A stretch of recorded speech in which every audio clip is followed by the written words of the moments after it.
This problem states if we have the following expression for the bending moment and boundary conditions, little v of 0 equals 0, so the displacement at x equals 0 equals 0, and the derivative of the displacement with respect to x at x equals 0 also equal to 0, what is the elastic curve, or what is the little v of x at x equals L over 2? So we're going to say we need to solve for the elastic curve, little v of x, and then we'll figure out what the exact value is at a given location, which is x equals L over 2. The bending moment that we're given is p times quantity x minus L.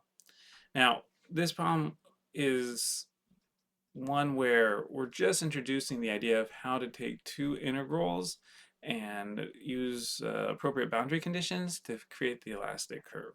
So this does not show us exactly what the geometry and the loading would be, but you might have an idea even by just looking at this problem based on what we've done in the past.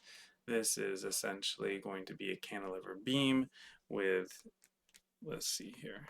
I mean, this is what the geometry ends up looking like. Okay, where we have a P like this. And so the bending moment that we see here in the equation form is going to start down here at minus PL. And then when it gets to L, it will be 0. And so this is the bending moment as a function of, whoops, let's make it, well, that's pretty good actually for me. That's what this expression is as a function of x. Okay, but we're just focusing on the math. We're just focusing on the math. So what do we start with? Well, we have these new relationships for relating derivatives of the displacement as a function of x to the bending moment, to the distributed force, to the internal shear force. So the one that's most relevant to us right now is going to be EI, the second derivative of the displacement with respect to x, is going to be equal to the internal bending moment. So in this particular case, we can say that we have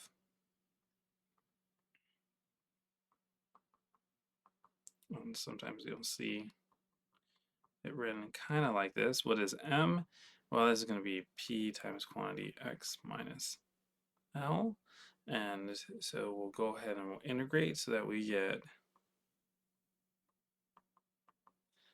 and we're doing an indefinite integration, so we will have a constant here, and we can say 1 over EI, and you can write it different ways. If we leave that out there, we can say, okay, this is going to be the px squared over 2, and then minus plx, and we can say plus c1, like that.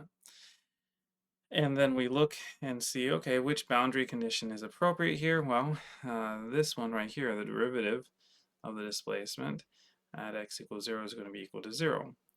And so that means that when we plug in x equals 0, x equals 0, so these will, we plug in, all right, this boundary condition.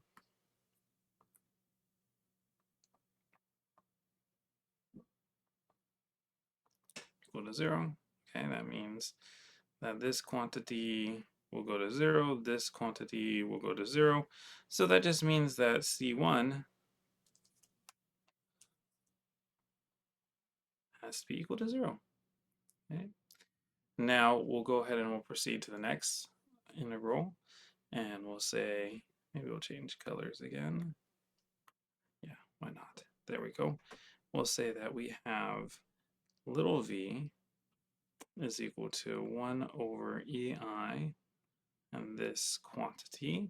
Still, the P is going to be, with this, looking at this one, so this is going to be px cubed over 6. And this one will end up giving us a Well, we can write it like this.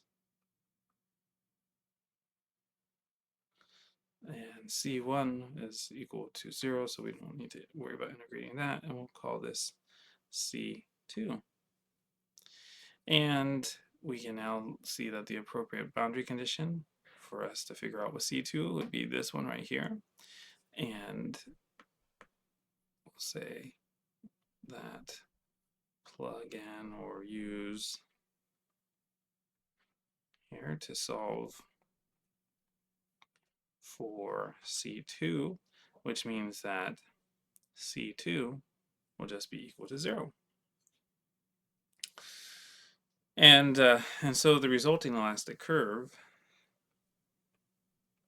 is written with what we've been given, and maybe we can maybe spice it up a little bit. We can say we'll take the p out here.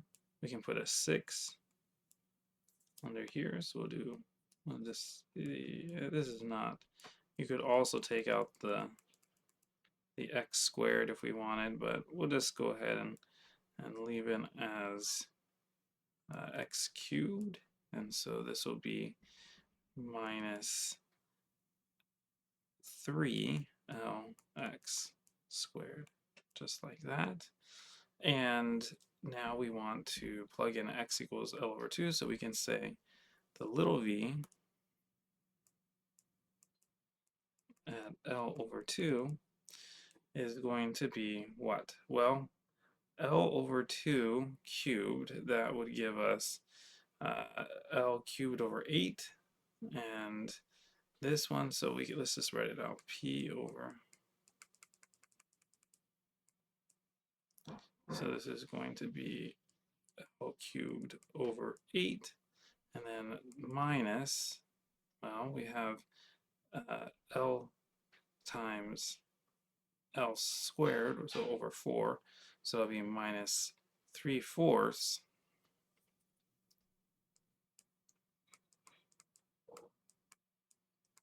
like that.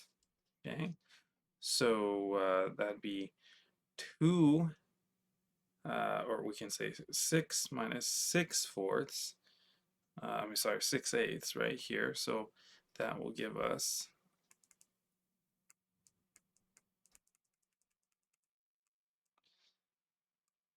cubed over 8, and this will give us minus 6/8 L cubed. So that gives us a minus 5 over 8, and then 6 times 8 is going to be 48. So we'll have a minus 5p L cubed over 48 EI. Okay, and this is just to give us an example of how to go about solving these new differential integral relationships that now will give us an idea of what's happening with the elastic curve and with the slope of the displacement with respect to x. And notice this boundary condition, or this combination of boundary conditions, the displacement at 0 is equal to 0 and the slope at 0 is equal to 0, they're significant in that both the displacement and the slope coming right out there, right? It can change, of course, to come down like this, for example. Okay, but you notice right at this location at x equals 0 that we have displacement equal to 0 and the slope equal to 0. Well, I hope you found this example helpful. Thank you.